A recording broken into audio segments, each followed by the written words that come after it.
San Francisco's in the midst of a major transformation, with AI leasing millions of square feet of office space and bringing a ton of new jobs to the city, and billions of dollars being invested all across San Francisco in brand new communities. From massive infrastructure projects to brand new public spaces, the city's evolving at an unprecedented pace. This is Austin Clark, your lawyer turned real estate agent in San Francisco and Marin County, and in this video, I'm bringing down my favorite new developments that are going to completely reshape the city in the coming years. From a floating Olympic-sized pool and all-new housing on San Francisco's waterfront, the first waterfront park at a naval station turned multi-billion-dollar community, the redevelopment of a defunct medical center into new housing, a 58-story mega complex near downtown, and what would become the new tallest building on the entire West Coast right here in SF. Let's get right to it and start with the redevelopment of Piers 30 and 32 along San Francisco's waterfront on the Embarcadero. In 2020, the Port of San Francisco issued an RFP for the redevelopment of multiple lots totaling 15 acres between downtown and Oracle Park right on the waterfront. And Strata Investment Group, in partnership with Trammell Crow Company, answered that call. They put together a development plan that included 375,000 square feet of new office space, 70,000 square feet of new retail space, and over 700 residential units near the waterfront. And best part of it all, the amenities: a floating Olympic-sized pool right on the water, hot tub,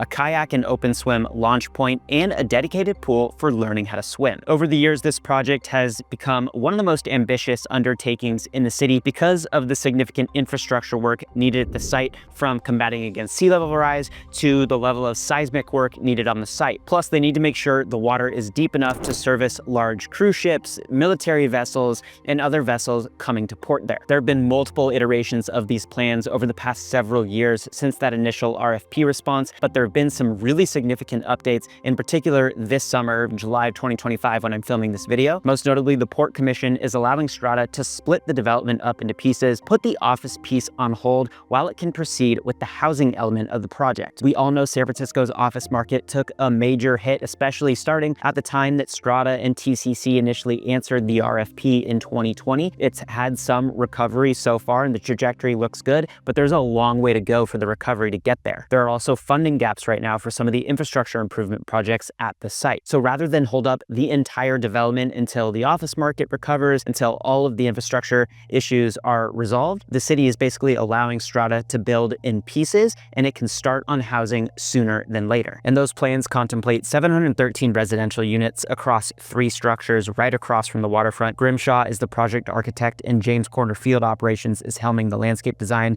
and I love them. They've done some awesome projects all over the city. 186 of those residential units will be deed restricted below market rate housing, so there's definitely going to be affordable units there. No specific timing on final approvals. They're hoping to start demolition on the site and break ground there in 2027, but no firm timeline or budget yet. In my opinion, it's easily one of the most exciting projects happening along the waterfront. It's going to completely transform how that area looks. Right now, it's just a giant floating parking lot. So 100% it can be better utilized, and if these plans come to fruition, it's going to be sick. I'll definitely be keeping my eye on progress, and we'll make update videos along the way as major announcements come. So if you're interested in that development or any other development going on in San Francisco, or if you like San Francisco lifestyle, information about current events, or all things San Francisco real estate, subscribe to my channel because I make videos about that stuff every single week. And if you're thinking about buying a place in the city and have questions about what all the changes we're seeing across the city mean for our local real estate market, reach out to me. I was a lawyer at one of the biggest law firms in the world before getting into real estate, and I've helped numerous people relocate here from all over the country. I'd be happy to be a resource for you. I'll put my contact info in the description below. Reach out anytime. And now back to some of the most exciting developments coming to San Francisco, and this next one is a mega project also from Strata Investment Group. They are really going all in on San Francisco right now. And this other project they're working on, it's massive. It would see the creation of 1,500 residential units in SOMA across a 51-story tower and a 58-story tower in SOMA. Alexandria Real Estate, ARE, purchased the entire block, the 88 block zone where the Bay Club San Francisco tennis complex sit, in 2017 for $140 million. The club ultimately closed in 2019, and ARE, in partnership with TMG Partners, had plans for a massive office complex there along with new tennis courts. But in 2020, as the office market slowed pretty rapidly with the changes that we were seeing at the onset of the pandemic, those plans started to shift. The 2.6-acre site was demolished in 2020. It's basically been underutilized ever since. It's partially used for parking right now. All the while, lawsuits and disputes were filed between the Bay Club and the developers over what was going to happen to the site. Strata eventually came into the picture in 2024 and took over the project for ARE and has new plans plans to convert it into a massive residential project as opposed to a massive office project. In spring of this year, they submitted an application to overhaul the project from 775,000 square feet of office and ancillary retail and community space into a massive housing development spread across two towers,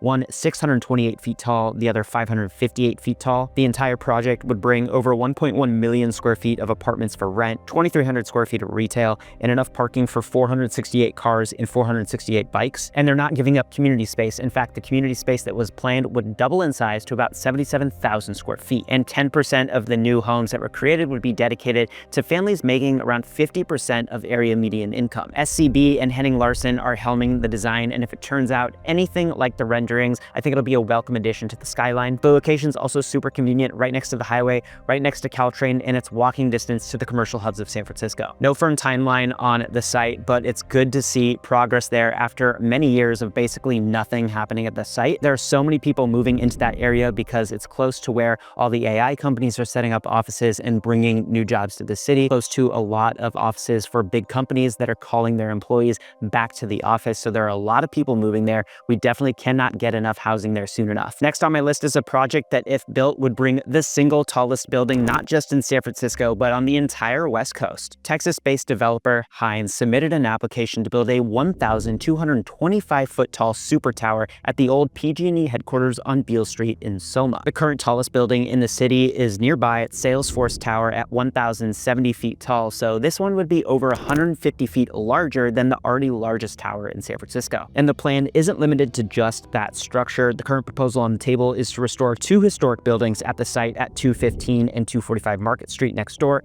and convert another office building at 25 Beale Street into housing. The bulk of the project would become office space, about 1.6 million square feet of office space. It is a monster project, and there are plans for a new park at the site as well. This project is probably the least far along of any other project that I'm talking about in this video. They don't even have an architect of record yet for this project. Pickard Chilton was mentioned in some documents as the architect for the master plan for the area, so they might be the architect for this building. We'll see. Foster and Partners also has ties to another tower being built at the site, so they might be involved as well. That would be really awesome to see. Both of those companies have experience in San Francisco and would be great to see on this project. Foster and Partners was responsible for the redesign of the iconic Transamerica Pyramid, and they did a great job on that project, and that building has been wildly successful post-redesign, bringing in some really high-end tenants at crazy rents. Pickard Chilton is working on an over 800-foot tall residential project in SOMA, so also has good experience in the area. This project is going to have so many eyes on it, not just because of the sheer size of what's being proposed, but because the buildings that it's purporting to replace and renovate are historic buildings. Built about 100 years ago, designed by architects Bakewell and Brown, the building is so beautiful, it was added to the National Register of Historic Places in 1995. That fact is going to create a lot of additional hurdles to see this project to completion. There are going to be a lot of restrictions on how much renovation versus restoration they can do to different pieces of the building,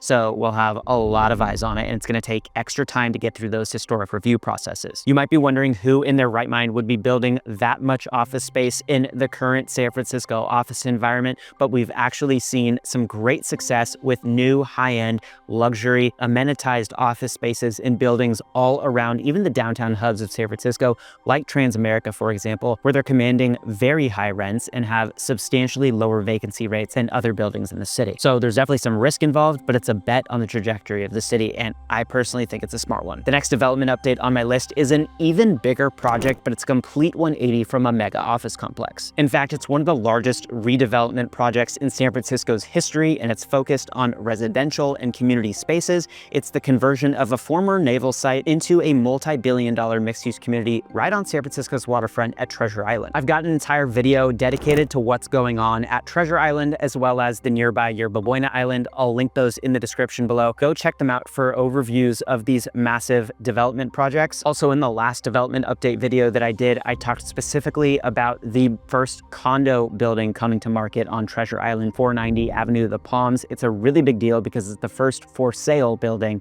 coming to the island. There's a stacked team of architects behind it, incredible amenities like gym, outdoor kitchen, dining, fireside lounge, all of that. If you're interested in learning more about the timeline for that project and about the units and the team behind it, you can go check out that video. I'll link that in the description below as well. But for this video, I want to talk in particular about about what I think is the single best amenity coming to the island, a brand new waterfront park called Cityside Park. Overall, there are about 300 acres of parks and open spaces planned for the redeveloped Treasure Island, and one of the crown jewels of these new open spaces will be Cityside Park. It's a 3/4 mile long stretch of open space right on the water with incredible views all the way from the Bay Bridge to San Francisco to the rest of the San Francisco Bay. CMG Landscape Architecture, who is responsible for the landscape architecture for the entire island, is behind the design for Cityside Park. There's going to be a stage for events there. There'll be multiple plazas with new planters, picnic areas, new beachfront, and all of this is connected to a waterfront path that'll wrap around the entire island, so all the spaces are going to be connected throughout the island. The San Francisco Arts Commission has been conducting a review process to choose different artists to feature in exhibitions at the space. It's going to be incredible when it's all done, and residents of 490 Avenue of the Palms will have basically front row seats to views for those parks. It's going to abut the park, have direct access to the entrance to the park and to that beachfront. There's a debut event for the park on September 23rd. I can't wait to see what it looks like when it's all done. The more time goes on and development goes on Treasure Island, the more it starts to feel like a brand new community as opposed to an isolated part of the city. It's one of my favorite developments happening in San Francisco right now, and it is incredibly ambitious given the site conditions, but the payoff is going to be amazing. The views are incredible, and the amenity spaces are going to be A+.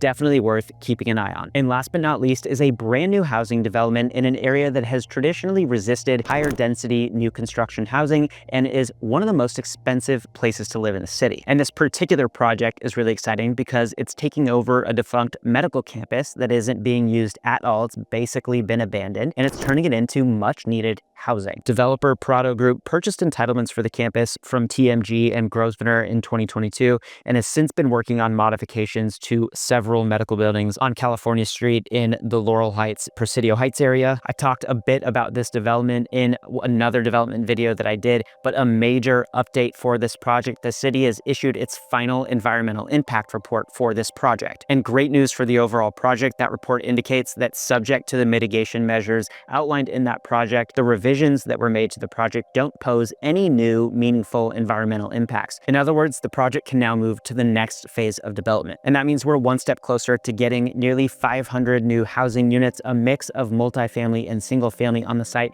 as well as a brand new assisted care facility. The site is slated for demolition in 2026, so these plans are actually moving forward. And what I like most about this project is that, at least based on the renderings, the final product isn't going to look like a lot of other new development going on in San Francisco right now. A lot of people complain about all the white boxes that are being created across the city, but as you can see in some of these renderings, there's some character to these buildings. They look a little bit more French style, chateau style. Really nice to see some new detail, new type of architecture being brought in the new construction form in San Francisco. BDE Architecture and Handel Architects are working on the project together, but they've taken over designs that were initially created by Robert A.M. Stern, who is a prolific architect. So these are A+, like all-star architects that are working on the project. Prado Group is also working on the conversion of the former UCSF campus at 333 California Street, a few blocks away. In total, they're working to bring well over 1,000 new residential units to an area that really doesn't get that much development. Definitely can't wait for this project to get going. It's estimated that it's going to take at least 3.5 years to construct, and it's going to be done in phases, so the sooner they start, the better. Well, there you have it. Those are some of the latest developments that are going to completely reshape San Francisco. I'm really excited to see a lot of these new projects actually move forward in the process and hopefully come to fruition sooner than later. Let me know what you think about these projects in the comments. And remember, if you like videos about new developments, current events, the San Francisco lifestyle, or all things San Francisco real estate, make sure to subscribe to my channel because I make videos about that stuff every single week. And if you're thinking about buying a place in the city and have questions about what the right neighborhood is for you, or about how all the changes we're seeing in the city are impacting our local real estate market, reach out to me. I've lived in San Francisco for over a decade and have helped numerous people relocate here from all over the country. I'd be happy to be a resource for you. I'll put my contact info in the description below. Reach out anytime. And before you go, make sure to check out the other videos I've done on the developments going on at Treasure Island and Yerba Buena Island. They are some of my favorite projects happening in San Francisco right now, and they are massive in scale, totally reshaping how we use those spaces. It's awesome to see, and they're actually all moving forward. Boots on the ground construction is actually happening. It's not a pie in the sky type of project. I'll link those in the description below. Go check them out. I hope you enjoyed the video, and I'll see you in the next one.